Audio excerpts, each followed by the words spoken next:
have two sets of rules, two sets of operating rules in our little museum railroad. Behind you, everything you have seen, everything you've ridden on, the buildings, everything, none of that existed in 1960. That was all built by volunteers or contractors hired by volunteers, one piece at a time. The rules in that part of our little museum railroad are very simple. It's just like the parking lot at Safeway. If there's 2 of us or 10 of us moving at the same time, that's fine. Just look out the window and don't hit them, just like you do on the freeway. No big worry. Now, once we leave this point, we go on what remains, what is left of what was a 186-mile railroad in 1913. That was a railroad that ran from San Francisco, Oakland, through here where there was nothing, all the way to Sacramento, all the way to Chico. First revenue run of that railroad was just over 100 years ago. It was in September of 1913. September 3rd, I think it was, of 1913. They ran passenger service through here until 1940. Freight service through here until 1954.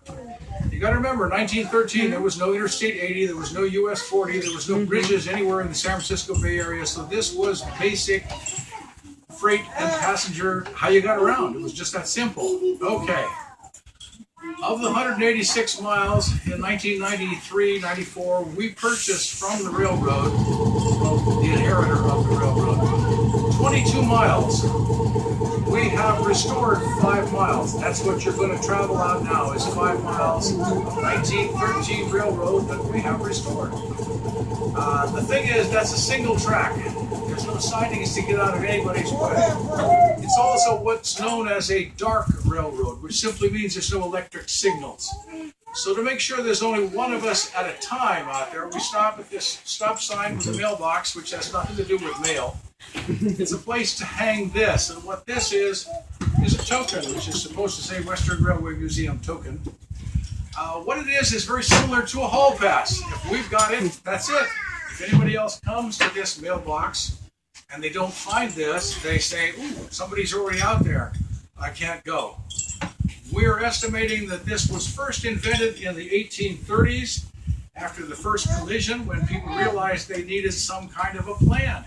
And it's just that simple. Another car today, and they will, the streetcar will come down to this point, but they won't go beyond, because we have this.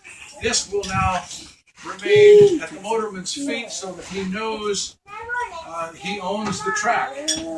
Why the bag? Okay. Everybody has one of these little Star Trek things. Mine is already an antique. He's got a very fancy one. When they first came out, they were huge. They were so huge, they fit in a beast like this, and they were called a bag phone. The phone is long gone. Shut up. I threw mine away. Museum, right?